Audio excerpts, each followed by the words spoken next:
Hi friends, my name is Jake. Welcome to Canadian Cutting Edge, and we've got an O-Knife again. Now, O-Knife sent this knife to me to tell you about it. This is a brand new release. It's coming out on November 22nd at 8 p.m. I'm assuming it's 8 p.m. Eastern Time. You can get this knife, Olight. I'm not sure what the exact addresses are. They're on the screen. There's going to be links down below. There's going to be a link in the first comment as well to make it easy. Also look in the video description for links for the information on where you can buy this knife. Hopefully the referral links work. Now, disclaimer, yes, they sent this to me at no cost. I'll try to do a fully objective review. Same standards as I always do on every single knife. You decide if I'm being honest or trying to take you for a ride or not. I can't control how you think about stuff, but I am committed to being as honest as I possibly can be when I do all my reviews, even if I get it for free. 154 cm, aluminum handle scales, axis lock, just barely under 3 inches. That's the main specs. Do you want to see the rest? Stick around. We're going to get to the tabletop and take a look at the RUBATO 2 by Azo Design. Just a second before we get to the knife, I forgot to tell you about the giveaway, at least for Canadians, hopefully for Americans too, but at least for Canadians, olightstore.ca. If you use my referral links to go shopping there, even if you don't buy anything, you can get a free flashlight. I believe you're going to get this guy, the i3E EOS, 90 lumens, AAA battery, and one person who uses my referral links and then buys something, all the people that buy something are going to get put into a list, and then they're randomly going to select one of those people to win a flashlight. Better than this one, I think. I don't know for sure what you're going to get. So check out my referral links. Hopefully I can have referral links for Americans as well, because I know I've got more American viewers than I've got Canadian viewers, for crying out loud. But hopefully I can get the American links down there below. Check below the video in the video description, and in the comment section I'll have all those links in those two places. Now for the unboxing. Well, this isn't the real unboxing, this is a reenactment. So here's the box that it comes in. Looks pretty nice. So let's open up the box. At the top we've got just a piece of paper with, O-Knife is finely tuned by hand, expertly engineered, so on. There's a pouch, and it's just like a Cordura pouch with stitching around the edge. Not a high-end pouch, but not a super cheap pouch either. It's embossed O-Knife there. The knife is in there, and there's a challenge coin in there. Of course, these are all in their own little baggies as well. So you got a nice challenge coin with this knife on there. Looks pretty nice to me. An alligator or a crocodile, I'm not sure. Maybe that's what RUBATO means. I don't know. Outdoor Elite.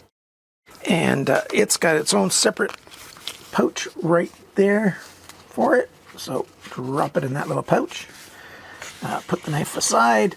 And in here, we've got some instruction stuff, and there's a microfiber cloth in there as well.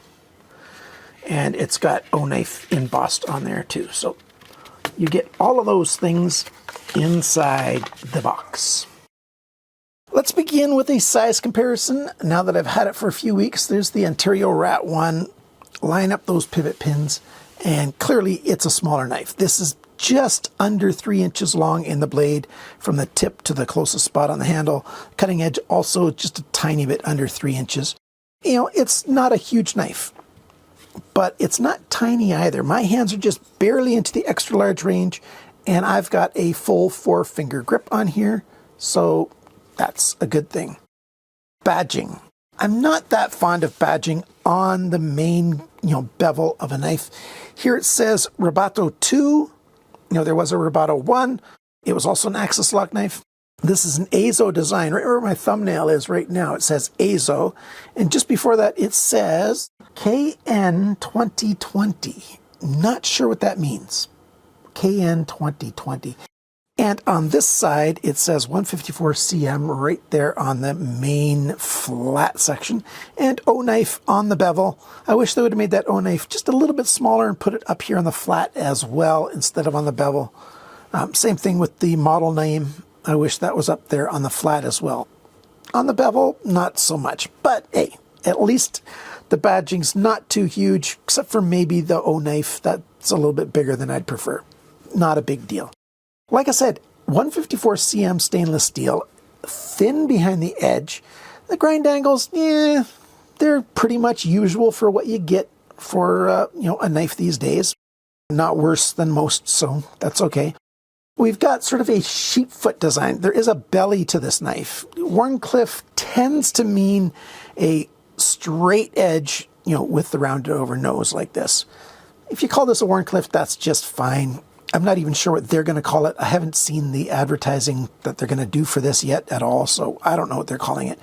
Either a sheep's foot or a Wharncliffe. I presume they're going to call it a Wharncliffe. Anyhow, satin finish with the vertical grind lines this way. Pretty nice. It gets thin at that tip. Great for doing delicate work with the tip, and then nice and thin, good for slicing, cutting. This is a good slicing, cutting kind of knife. It's definitely not a piercing kind of knife, but hey, that's not necessary in every knife, is it? We've got thumb studs with little, I think they're T6 screw heads on there. The only other T6s is here on the pocket clips. We've got those flush screws, and the T6 fits in there nice and snug. Not a lot of play, which is a good thing on both of them. The rest of the body screws here, the pivot screw and the body screw back here, those are both T8, which, I much prefer T8s. And they've got good tolerances. Well done. So many knives these days, even if they've got the right size screw, they're kind of loose and sloppy in there. These are nice, well-made, good tolerances. The handle, this is aluminum. We've got sort of not really a texture on there, but it kind of feels soft. We've got rounded edges everywhere. We've got little cutaways right here for your finger to get a little better, comfort when you're holding it. The balance point is pretty much right over those. I wish the balance point was, just a tiny bit forward. Not a big deal. So that's pretty good. Of course, it's an access lock, and it's got fairly light springs. You see that? Very smooth ball bearings. I've got this barely on probably a 10-degree angle. This is about 10 degrees lower than this in terms of angle. And if I release the lock, it just wants to fall. So very smooth ball bearings. No blade play side to side, up and down. The lockup is, quite good in there. So that's a good thing. It is a fairly soft spring. So if I do there you go, a wrist flick like that, the blade comes out. Now, if you're a Canadian and you see that, if this was shipped across the Canadian border from the United States or any other country, that would not pass inspection.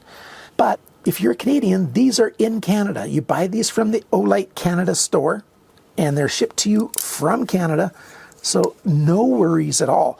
If you're in the United States, there's an Olight store in the United States. I'm going to have links down below for both of you. If you're in other countries, the Olight World store, I'll leave a link for that as well, so that you can get this knife pretty much no matter where you live.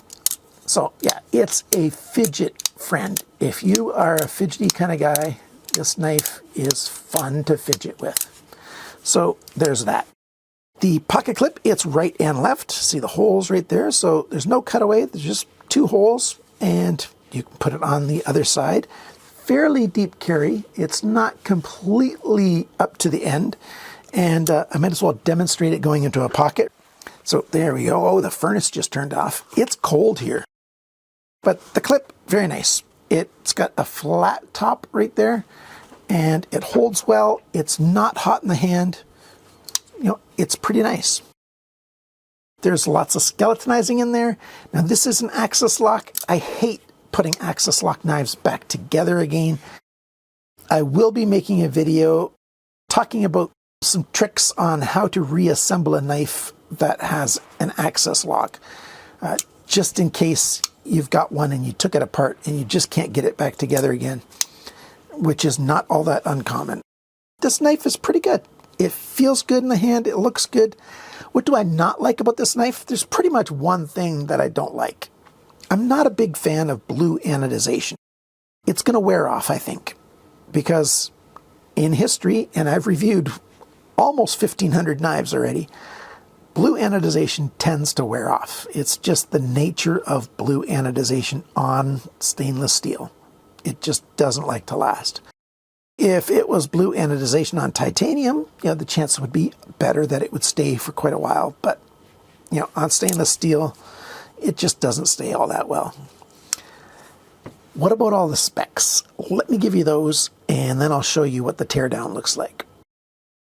Time to talk about the specs. You might be asking about the price as well. I don't know the price. Oknife hasn't told me what the price of this is yet, so I don't know. It should be on the screen. It should have been on the screen earlier. I can put on the screen again here what the price is. So there you go. Measurements. The weight of this knife, 108 grams. That's 3.81 ounces. Factory sharpness measured 3 times, and the average is 160 bes. So just slightly less sharp than average, but very close to average. So that's nothing wrong with that. The cutting edge length, 74.8 millimeters, 2.95 inches. Blade length, so the tip of the steel to the closest spot on the handle is 74.3 millimeters, 2.93 inches.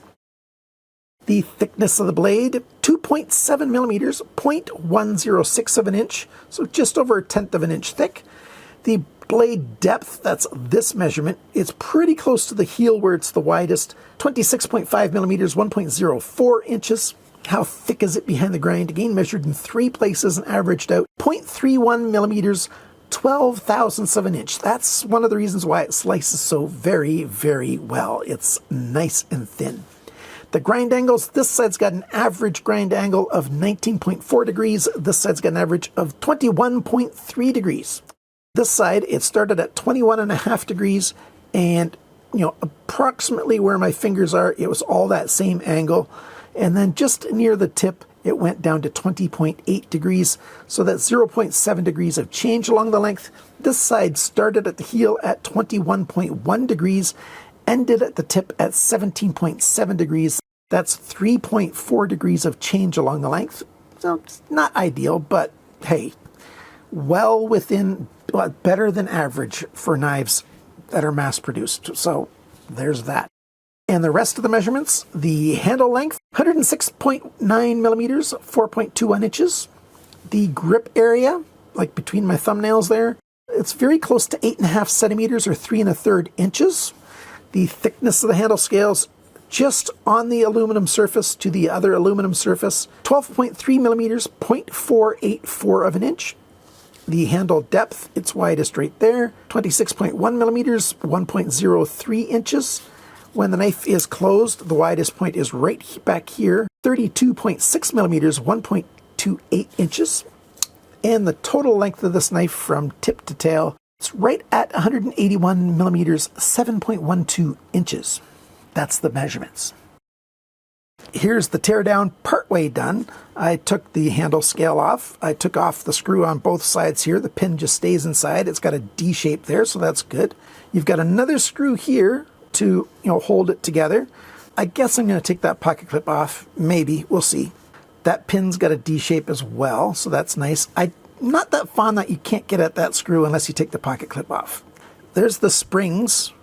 That's a very springy spring. Usually they don't have, the ends of the spring that close together having such a horseshoe shape. Usually it's wider apart on most knives, but that's partly why it's so soft, I think. It's a nice light spring like that. But let's try to take this apart. So let's take that spring off.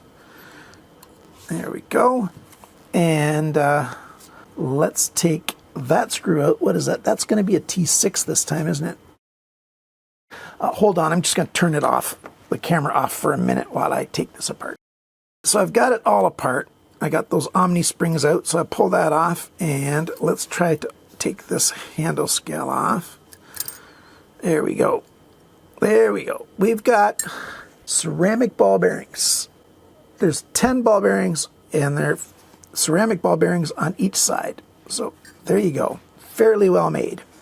And now the fun will be in putting it back together again. And I'm not going to do that on camera here. I might just record it and use this knife to make that video that I was talking about on how to put these back together again, but I'm not including it here right now. It's fairly well made. What's my conclusion? Well, in part, I can't give you a firm conclusion because I don't know what the price range is for this, so I can't say if it's worth the price or not. But as the knife itself, regardless of the price, yeah, it's a pretty good knife. I'm quite happy with it. Aluminum, yeah, it's probably going to mar up fairly easily. But this blade, you know, I have to trust that it's 154 cm. Olight, Oknife, they're a reputable company. They use high quality parts, you know, on their flashlights, and they've been doing knives for a while now. You know, I trust what they have. Action's very smooth. I like that. Maybe, you know, the springs here are a little bit too soft, but hey, it's not a big deal. And it's comfortable to hold. The pocket clip, very, very mildly irritating, you know, if you'll grip it really tight for a long time. But for the most part, the pocket clip's not hot in the hand at all. Nice open pillar construction, good quality screws. You know, it's odd that you got a button screw sunk into aluminum. A flush screw would make much more sense. That looks kind of weird to me. And you've got a little edge, you know, a little groove all the way around that's sort of like a pocket where lint's going to get caught and stuff. So yeah, that doesn't make sense to me. But, you know, it's not a big deal. I don't really mind flush screws, T6s on the pocket clip, because you're not going to be taking those on and off. You know, maybe once if you're left-handed. Other than that, most people, very few people are going to be taking it on and off. And that clip's got lots of spring tension on it. It's a good pocket clip. I'm very happy with it. And yeah, it goes in and out of the pocket well. Nice thin edge, good steel. Yeah, a little bit over badging in my opinion. You know, I'd like it a little smaller and up on the flats. Yeah, not a big deal. It's a comfortable knife. It's a nice knife. If you're okay with the price, I don't see a reason to not get this. That's what my conclusion is. Huge shout out and thank you to my supporters who support me monthly. I appreciate your help an awful lot. And to everyone out there, remember friends, always cut towards your chum, not your thumb.